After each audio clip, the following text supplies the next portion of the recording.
Welcome to the Aging Well podcast. I'm Dr. Jeff Armstrong, here with my co-host Corbin Bruton. In this episode, we have a very special guest, Victoria Moran, an inspiring author, speaker, and the author of Age Like a Yogi, A Heavenly Path for a Dazzling Third Act. Victoria is known for her holistic approach to aging with vitality, mindfulness, and purpose through the practice of yoga and other lifestyle choices. We are thrilled to explore her insights into how the principles of yoga can help us to thrive during the latter stages of life and age well. So, Victoria, welcome to the Aging Well podcast. Thank you so much for having me. Let's begin by just having you tell us a little bit about yourself and how do you define aging well? I think it's waking up each day with purpose and being glad to still be here. I'm 74, and so things do look a little different when it's very clear that I'm closer to leaving here than showing up here. And so things do shift, but I think to have that internal momentum to keep contributing is really the essence. And then, of course, good health is the foundation for that. Yeah, I would not have guessed 74 at No. all. So it looks like you are aging well. What drew you to yoga initially, and how has your relationship with yoga evolved? And what you a great age? question. And I realize I didn't answer the first part about what it means to age like a yogi, but I think maybe it'll come in answering this one. For me, I was an overweight kid. My dad was a physician. And at one point, he and my mom founded one of these, they used to call them reducing salons. They were kind of the precursors to health clubs with the belts and the rollers. The idea being if you were jostled sufficiently, great chunks of yourself would float off into the stratosphere, never to be seen again. Didn't work that way for me. So I was a fat kid. I was bad for business. And so I was always really interested in health. I remember climbing up on my dad's desk. And I don't know why I knew that this book that had a Latin title was a nutrition book that he had had in medical school, but somehow I did. And I pulled it off the top shelf and blew off the desk and trying to find something that would fix me. So by the time I was 17, I was interested, very much still in health. But I'd also always been interested in the big picture. I had a nanny who had been in a lot of spiritual seeking in her life, and that really resonated with me as well. So given the fact that I didn't care for my body and I didn't like gym class and I didn't like exercise, I was not somebody that was out running, etc. And then here comes yoga. And yoga says that in addition to all the philosophy and all that, which I was very attracted to, there is a physical aspect. There is an aspect of movement, of breathing. And guess what? You get to bring your soul along. And they had never told me that at the gym. So that was what appealed to me. And I think in terms of answering the first question, what it means to age like a yogi is that you use the wisdom, certainly in the yoga tradition, there are teachings that have to do with health. And you also bring in the best from contemporary science, because why wouldn't you? But then also to have this inner component with meditation. And if you get really into the Raja Yoga philosophy, the idea that there is meaning and purpose. And it all, at the end of the day, even what we don't understand is good. So this kind of builds off of what you just kind of talked about a little bit there, but in the book, Aging Like a Yogi, you explore the deeper spiritual aspects of yoga. How can embracing these aspects support the aging process? I think that when you get to the point where you really understand that you're mortal, and that comes to different people at different times. I remember when a contemporary of mine and I were both turning 50, she said, wow, that really put me in touch with my mortality. And I'm thinking, didn't put me in touch with my mortality because I was just in a different phase and looking at things differently. For me, that was 70. 70's like, whoa. Oh, that's when, my grandparents all left this earth in their 70s. And that was kind of like, okay, there you go. But once you get to that point, I think it's important for most people, at least, to have some sort of framework, understanding that nobody knows answers to all of the great questions of life that philosophers and prophets and others have been looking into for millennia, but to have some sort of grounding for the inner self. And yoga is really good at that. And the other thing that's wonderful about yoga is that you don't have to buy it 100%.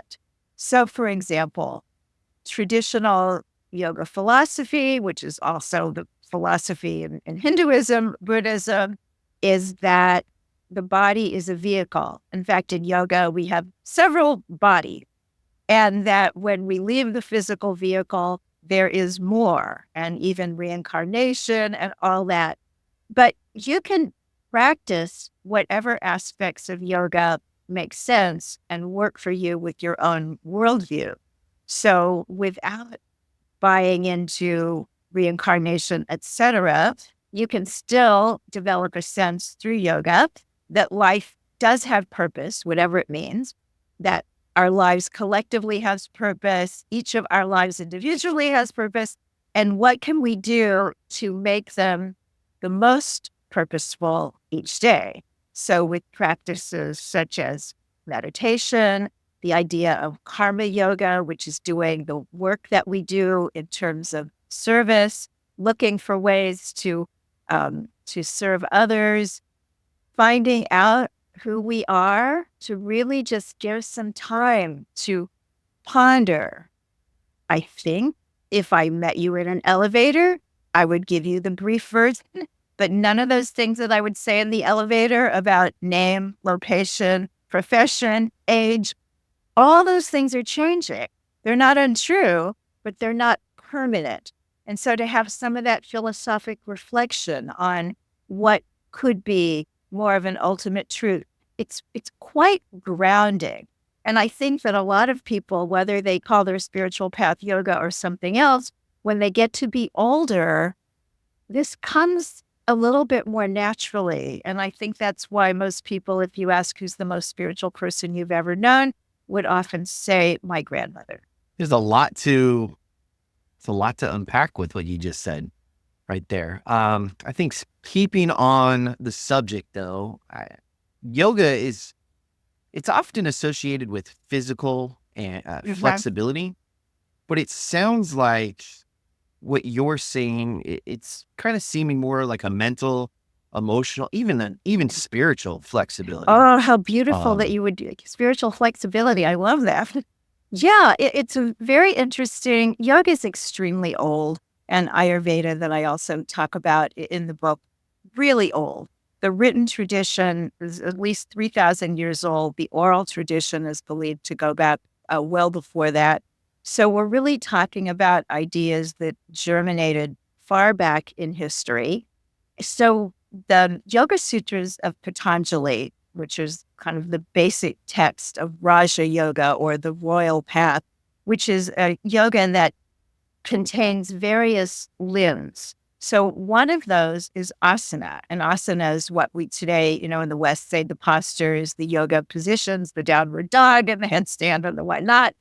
And yet none of those are in Patanjali's Yoga Sutras. The word asana means easy, relaxed position. So that was presented by Patanjali as a way to invite meditation and to encourage this meditative state. So even the yogic dietary suggestions came out of the idea of what can we do? How can we live? How can we sit in this asana? How can we live in our daily lives? What can we eat that make it more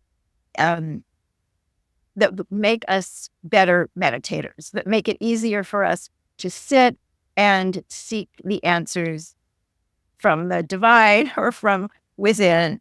Now, later in the Middle Ages, a book came out that was called Lahasa Yoga Pradipika. And that was where we get many of the postures that are used today.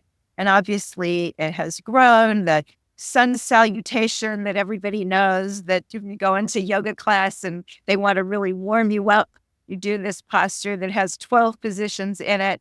And that was something that came into being in the 1800s. So there's a lot of history here to pack together. So nowadays in the West, if you say yoga, immediately it's go to Instagram and see somebody doing a contortion that is really impressive.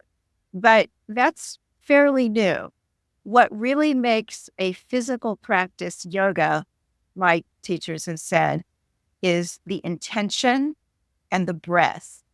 And this means that you can do your walk in the morning in a yogic fashion. You can do your weightlifting in a yogic fashion, as well as the yoga postures that have developed over the years. Yeah, Corbin and I actually recorded an episode recently on laughter that's yoga. Great. Yeah, and I find that pretty interesting. But it sounds kind of like you're praying almost. As you say, as you're like walking or just doing your breathing. It seems kind of like a form of prayer. It can certainly be a form of prayer. It can be a form of concentration also, which is one of the limbs of yoga. The idea of focusing on something uplifting. So you can go out in the morning, you can walk your dog, and you can be thinking about this is wrong and that's wrong. And oh my gosh, and I have to face this today. And that's intimidating. Or you can use your power of concentration to focus on your breath, to focus on the beauty of the nature around you, the sunlight that is going to help you actually sleep better at night because you got the sunlight in the morning. And yoga is really a discipline. It's a practice. There are certain beliefs that go along with it. You don't have to believe anything, but you do have to practice if you want to get the benefits. So it's kind of like if an individual had like severe anxiety and they're feeling the heart and the shortness of breath, it's allowing them to calm down, take control over that situation, take control over that nervous anxiety and be in the moment, control their breathing and kind of control what's happening on the inside of them, and then just being present. Is that that's safe to say? Certainly the idea.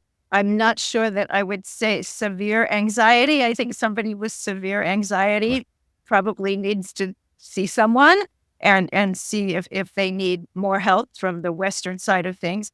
But definitely, that's the kind of thing that meditation was really made for, beyond what it was really made for, which is to come to know who we truly are and connect with the divine, as the yogis would say.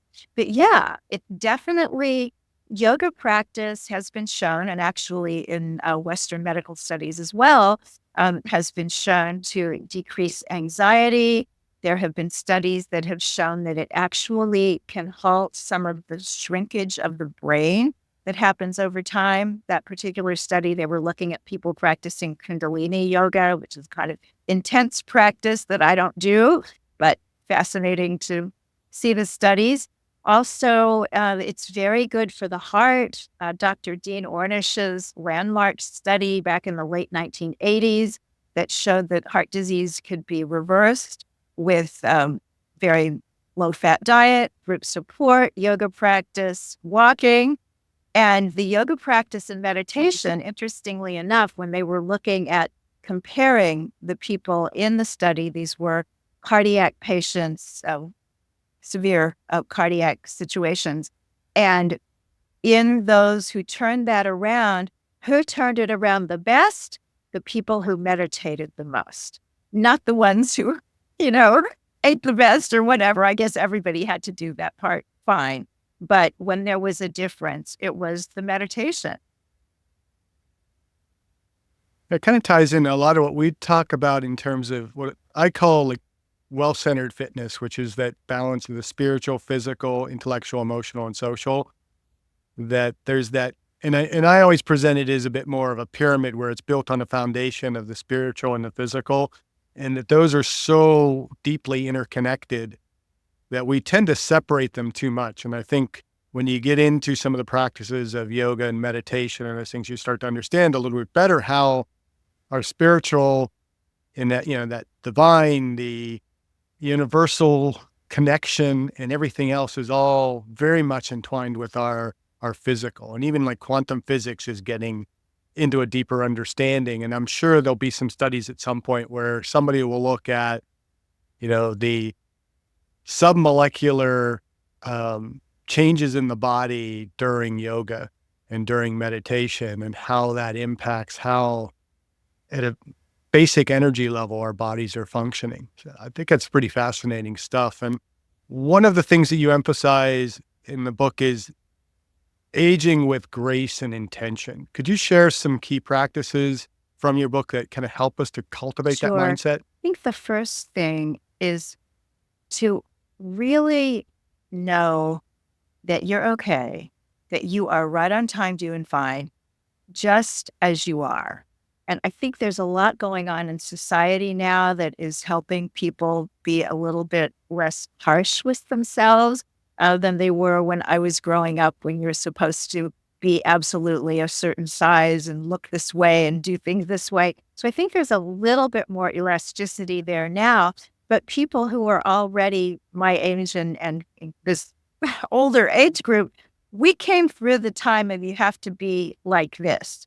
And so to just come to understand, I have value as I am. And this, of course, is particularly difficult in an ageist culture. And that seems to be one of the prejudices that is taking the longest time to dissipate. I think a lot of that is because it's frightening to people to think about advanced age. We tend not to like how older people look. We don't want to come into that ourselves. And when you hear the phrase anti-aging, it's almost always cosmetic and what can be done so that you don't look the age that you are. But really, that's the least of it. It's more about what's really going on physiologically and also what's going on emotionally. So I think that self-worth is a really big part of it. Yoga can be so helpful with that. And yoga, in terms of asana practice, in terms of the exercise component, it's quite varied nowadays because there are so many systems, and you could walk into a yoga class that makes you feel like, oh my gosh, I'm not a 16-year-old gymnast. What is wrong with me? But generally speaking, if you can find a traditional hatha yoga class, it adapts to you rather than you're having to adapt to it. So that, I think, helps with the overall feeling better about yourself.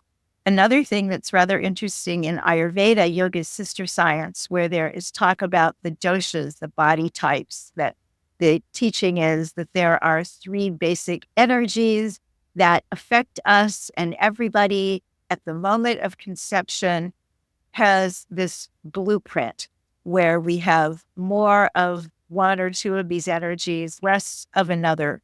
So when people first hear that, and they go take a quiz and they want to find out what their doshic makeup is, and if it's, the doshas are called Vata, Pitta, Kapha, and say somebody is, oh my gosh, I'm 75% Vata and I'm 20% Pitta and I'm 5% Kapha. What's wrong with me? I must need more Kapha. I must need to balance these out.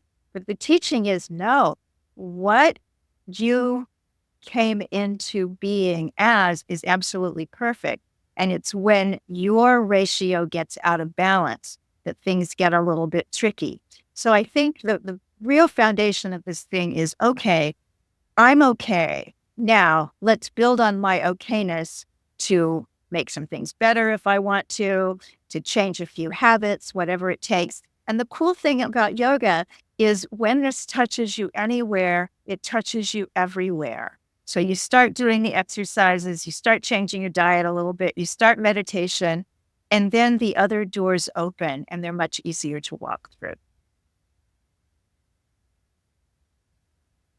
So say we have an individual who's never practiced yoga and they're really, really intimidated by this, because it sounds like it can be a little intimidating.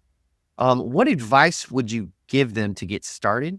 especially for those individuals that are in their later Sure. years? Well, I would obviously suggest that they read Age Like a Yogi or any other book that is about yoga but geared to people in later life, midlife and later. I'm a great fan of the books by Dr. Lauren Fishman, who's a medical doctor here in New York City, a physiatrist, and he's written about yoga and osteoporosis and yoga and arthritis. And I think when you are introduced to something in a way that's gentle and easy and clear and sane, then whatever you walk into, if it's not in alignment with that, you know what? This is not for me. If you walk into a yoga studio and things just don't seem like it's going to be good for your body, then you know it's not you, it's what they're doing. And whatever they're doing is fine for the people that it works for. And if it doesn't work for you, you do something else. So I would personally, if I were starting out now in yoga, is I would look around online or I would look around in the bookstore to just get some basic philosophical and practical background.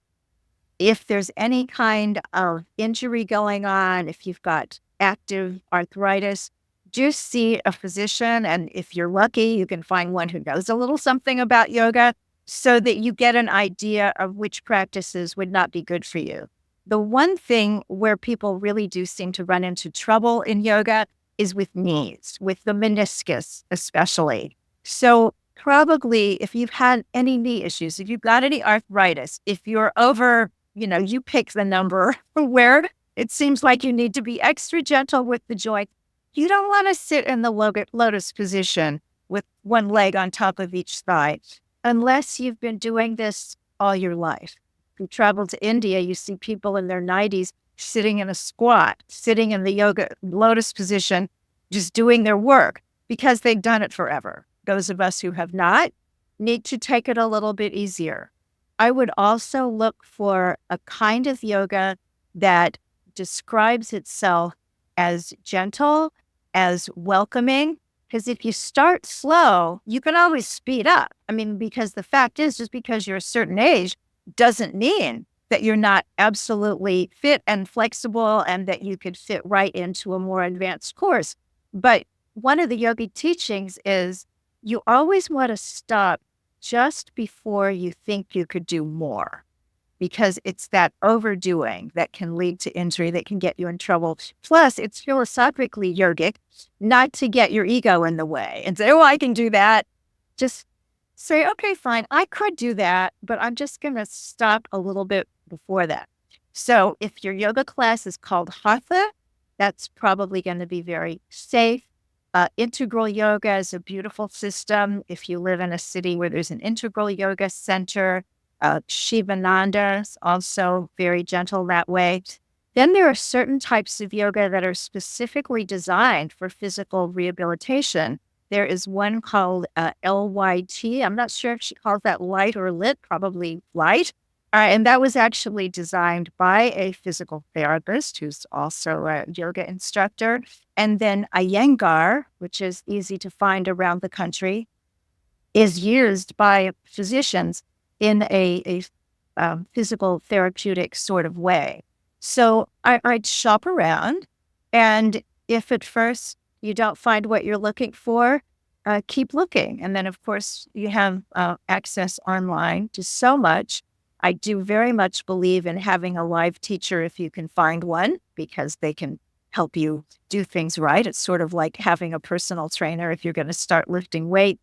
But if you're in an area where it's not available, use the internet, and it'll open a door to a beautiful, beautiful, I think, way of aging better, feeling better, and having some calmness and peace that you might not have had before. So that kind of leads into my next question is, how do you see yoga fitting into a broader wellness routine for older adults? And what role does it play alongside of other forms of exercise, nutrition, and self-care? Where kind of we end up wanting to push our limits a little bit further in maybe a different way than we do in yoga. Well, I think it's very individual, and it depends on a person's history and if they've had injuries and so forth. But I actually have a chapter in Age Like a Yogi that's just about movement in general, because it's probably not advisable for older people, especially older people who have never done yoga before, to try to get all of their strength building and their cardio with yoga. You can do it. There are certain kinds of yoga. There's power yoga. There's certain Ashtanga classes that are, you sweat, you work hard, you do a lot using body weight. And that's all great if your body can handle it. But if not, then you're probably better off using yoga for what yoga is really good for. Little bit of strengthening, whole lot of flexibility, a lot of bringing the mind into balance. And then, according to yoga philosophy, not all backed up at this point by Western science, but the yoga teachings are that these yoga postures are designed to influence channels, which in yoga are called nadis. In Chinese medicine, they're the meridians, and that you're actually providing healing benefits to the body as well as flexibility and strength. So better probably for older adults to get their cardio in a safe cardio way of walking, swimming, dancing, all that kind of thing. And depending on the kind of yoga you do, you could get a lot of strength training just with yoga. I find it simpler for myself and some of the people that I counsel to, you find a way to do your aerobics and you do weights a couple of times a week or 3 times a week if you rather divide it up that way.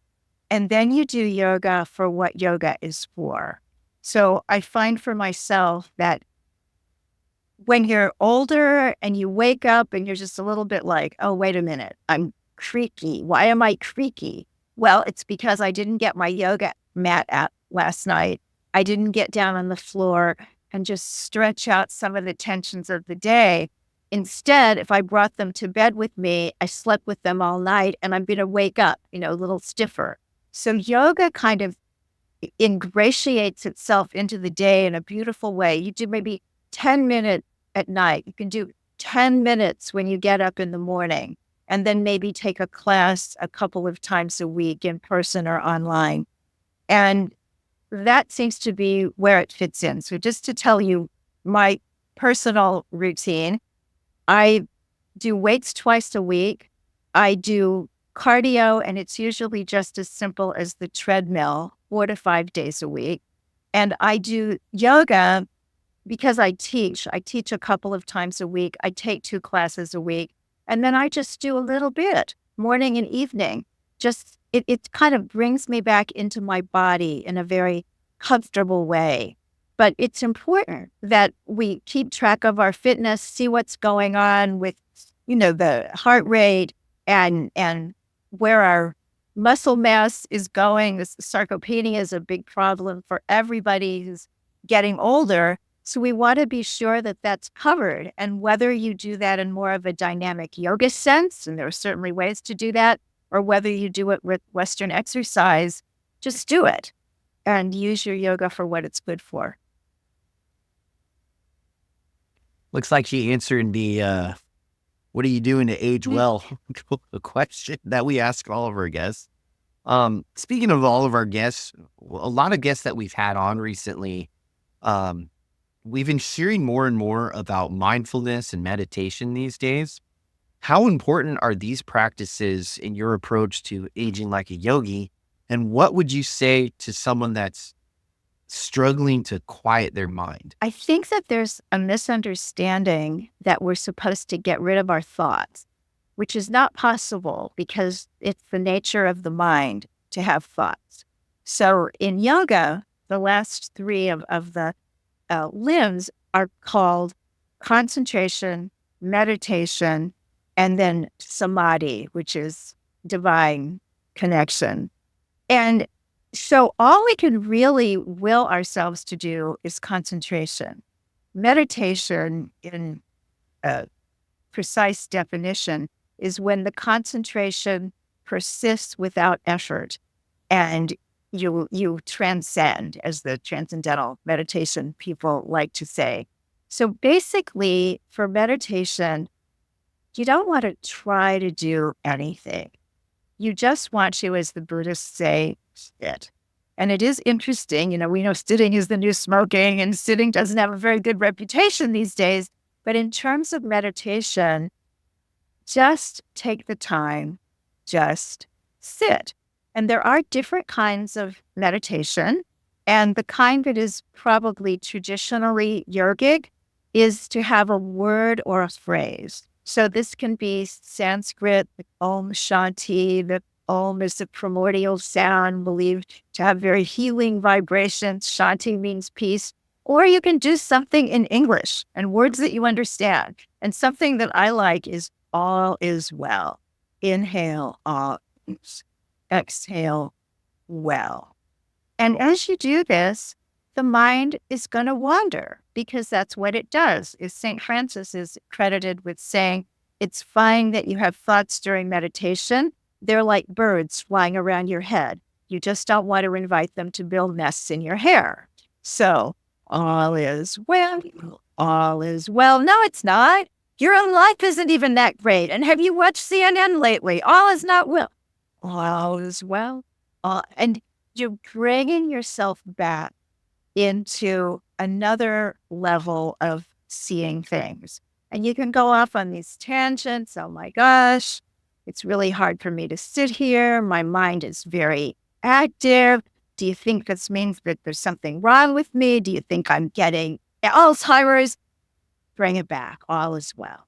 All is well. And that's the process. And over time, as that becomes natural, then it really does become meditation. And the studies that have been done on meditation since the 1970s are just stunning. I mean, everything from fewer sick days to my very favorite study, which showed that people who meditated regularly for 5 years or more were 12 years younger physiologically than people who didn't meditate.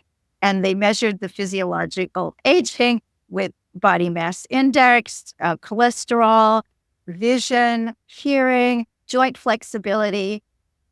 And to think that just for sitting quietly, now they were looking at people who did 20 minutes twice a day, but that's a lot. That's a lot. So for me, it's just something that I do. Now, I have tinnitus. It's kind of an interesting little side note to share, which a lot of older people have. I got mine from flying with an ear infection, bad idea. But that means that for me, this beautiful silence is not silent. So nowadays, when I meditate, I'm playing some white noise and meditate. And it's like, okay, it's sort of like when you're older and maybe a certain posture is difficult if you don't use a block or a blanket or a little bit of help. I need a little bit of help with meditation, but it's worth using the help to get it done. We interviewed Craig Goldberg recently, who has some products that are like vibrationary pillows and cushions that you sit on, and provides the sound that can kind of go along to kind of fill that void. But it's what is it? In Harmony is his app, where you can get these just soothing sounds that somewhere between music and white noise. But I've used that, and that to me really helps. Well, I'll look that up, I'm sure. He told me not to use it driving, but I have used it a few times in the car because I can kind of play it through my phone. But we've talked several times about this body, mind, spirit connection, and you talk about it in the book. How can we nurture these connections as we age to live a more fuller and more meaningful life? I think that when we're younger, we're very involved with the body because it's brand new. And for most people, for many years, it works well and it looks good and it's fun. It's fun to find a new sport. It's fun to, look at yourself in the mirror and all these things, which is part of youth. And that's cool. And then as time goes by, we start to value more of the subtler aspects.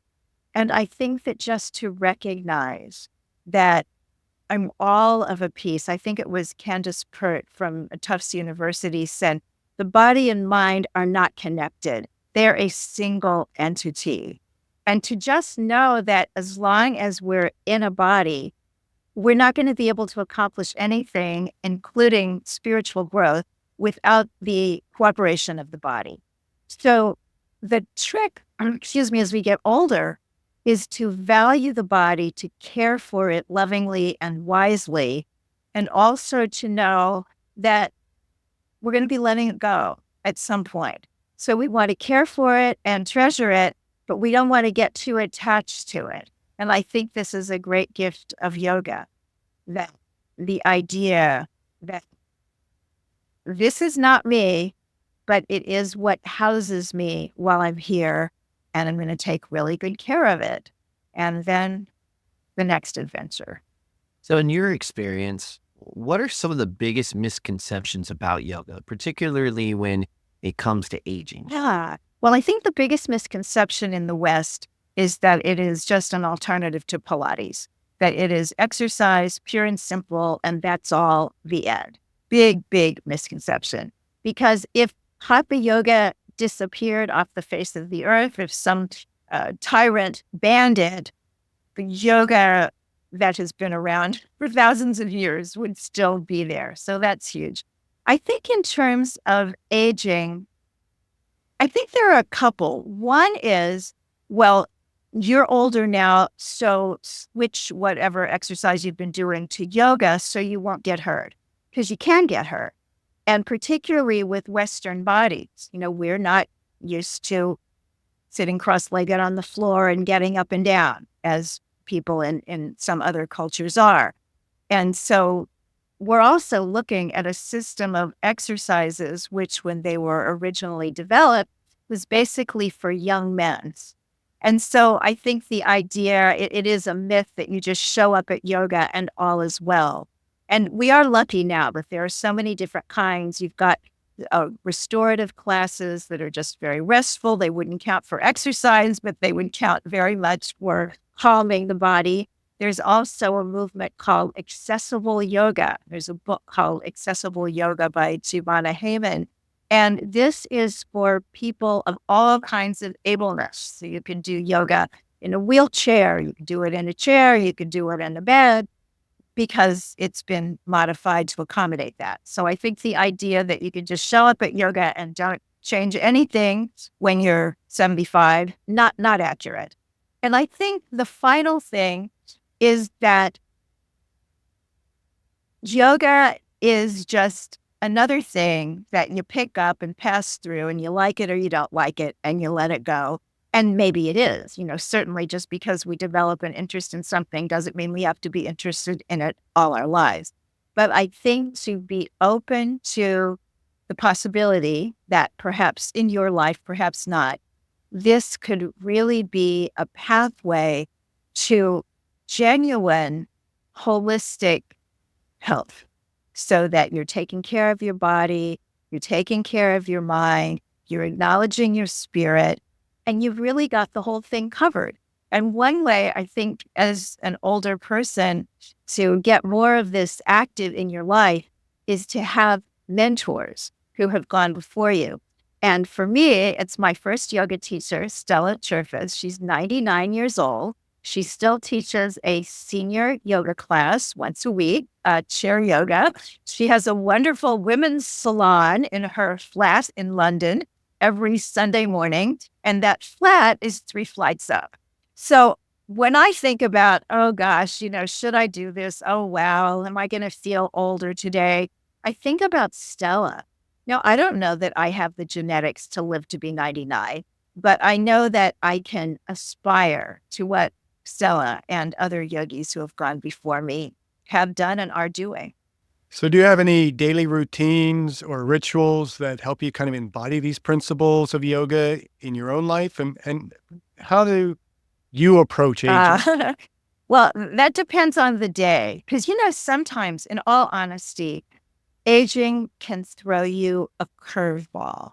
And I think one of the disservices that people in the wellness world can be guilty of is just too much positivism of, just go on like you've always done and don't worry about anything. Well, you know what? As you get older, you do need to focus on certain things, maybe not worry about that.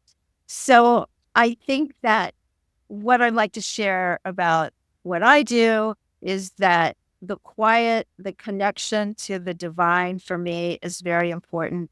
I have an altar, which is just a shelf of a bookshelf, and it's the first thing I see when I wake up in the morning. And on that altar are items that to me are grounding and holy and uplifting.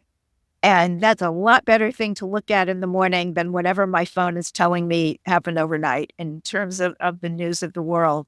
So in Ayurveda in particular, there are lots and lots of suggestions for what to do in the day, because the Ayurvedic teaching is that we are part of nature. And when we are resonating with nature, when we're cooperating with nature's cycles, then we do better in terms of calmness, in terms of health and healing. So getting up early is really important for me. And I'll just share with you and your audience that as long as I've been doing this lately, that getting up early has been difficult. My husband has been quite ill. He's had a couple of strokes and some follow-up from that that's been very difficult. And sometimes when it's 6 a.m., and according to Ayurveda, that's the perfect sweet spot for getting up, my eyes open and I don't want to get up because I know my life is going to be a little more difficult than it was 5 years ago. And yet there's something about that energy of getting up early, getting a little sunlight in the morning. I'm lucky I have a dog. He kind of forces me to get some sunlight and a little movement in the morning. Those even few yoga stretches to start the day, certainly checking in with the meditation. And then there are just a few little hygienic things that have some ritual value for me, and according to Ayurveda, some self-care value as well, such as scraping the tongue. In Ayurveda, they say that the coating that forms on the tongue overnight is ama, metabolic debris, and that it's a very good plan to get a little tongue scraper, which you can now get at any drugstore, and remove that in the morning. I also do the Ayurvedic practice called Abhyanga, which is self-massage with warm sesame oil. Got to be really careful, obviously, with oil and getting into a shower. But beyond that, the idea of nurturing yourself, and Ayurveda really, really likes oil. And it likes that kind of unctuous nature of things on the skin. And particularly as we get older, according to Ayurveda, we all become a little more vata, which is drier. So the idea of 2 or 3 mornings a week of just giving myself that wonderful, luxurious self-massage before the shower is pretty much my routine, my morning routine. Another thing that I do midday is have my biggest meal. And this, again, is an Ayurvedic teaching. The idea is that what is called in Ayurveda Agni, digestive fire, is hottest in the middle of the day. And I know that's not practical for everybody. Some people still go out and work in offices and have limited lunch hours. But I have found for myself that it has made a huge difference to have the big meal in the middle of the day. And then in the evening, I have supper, which comes from the same root word and supplement, that it is to supplement what you had at breakfast and lunchtime. There's also an Ayurvedic teaching to take a little walk after meals, just 10 minutes, not a power walk, more of a stroll to aid with digestion. And also you get some more steps in. So I try to do that after lunch and after supper. And then to be in bed by 10 o'clock, which again is according to Ayurveda. That's when nature would like to see us going to sleep so we can get up in the morning and have another full day. Kind of sounds like you're timing your eating with your circadian rhythm, and you're kind of linking them all up. That's really cool. And also, I loved that you said supper, how it stems from supplements. And it's like, duh, like obvious, but I don't think a lot of people think like that. So having that little connection, because we talk a lot about, supplements they're great, but you should be getting a good portion of your nutrition and what your body needs through your meals. And if you can't get it, supplements are a great addition. But I think changing the mindset of, instead of saying dinner, saying supper, that's great. I really appreciate that little piece of advice that you just gave. My pleasure. I'm from the East Coast, Midwest. It is supper. Yeah. Well, speaking of advice, what piece of advice would you give to someone looking to embrace aging with the spirit of yoga? We live in a very materialistic culture. And in some ways, that's given us a standard of living that people in the past could never have even imagined. And certainly what we have now with the digital age, as much as people my age are annoyed with it, like, another password, are you kidding? My password was great 3 days ago. Why doesn't it work now? And yet, the idea that we basically have the universe in a phone is stunning. So I think it's really about, I am going to take a chance, and I speak just for myself. Everybody has a different worldview and is certainly entitled to that. But for me, knowing what I know of yoga philosophy and yoga teachings, I'm going to take a chance on this, that there's a reason that I showed up on Earth. There's a reason that I'm still here at 74. A lot of people don't get the chance to live even this long, not to mention 99. And based on that, I am going to strive to make today meaningful. And I know that one day at a time is important in addiction recovery and all kinds of other things. It's really important in later life because it's something that we can embrace. We don't know how many more summers we're going to get. We don't know how many more Decembers with all the decorations and things we're going to get. So to really cherish that with the understanding that there's that and it's beautiful and there's more besides. So what yoga tells me is that each of us is an expression of the divine, and that because of that, we're all related. We're all related at the heart. And this is all humans and all beings. And I know it's difficult, particularly in our current era, when it seems like so many people can't agree on much of anything, to know that, you know what, when all of that cultural stuff and all of that stuff that people have experienced to bring them to certain ways of seeing things is out of the picture, we are one. And speaking as a yoga practitioner, I can even say we are divine. So everything that I strive to do in my day, except when I'm not doing well, and because I'm human, I certainly don't do this in the ballpark of perfectly, but what I strive to do is to think of yoga's first moral precept, which is ahimsa, and that is harmlessness and reverence for life. So that's kind of the guiding light for being here, to express as much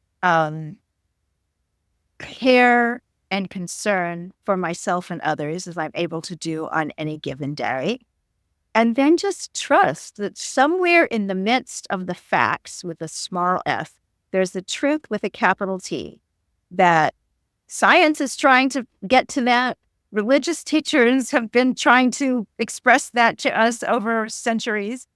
And that I might not know what it is, but I know that it exists in me. And that just gives me a lot of hope and a lot of joy.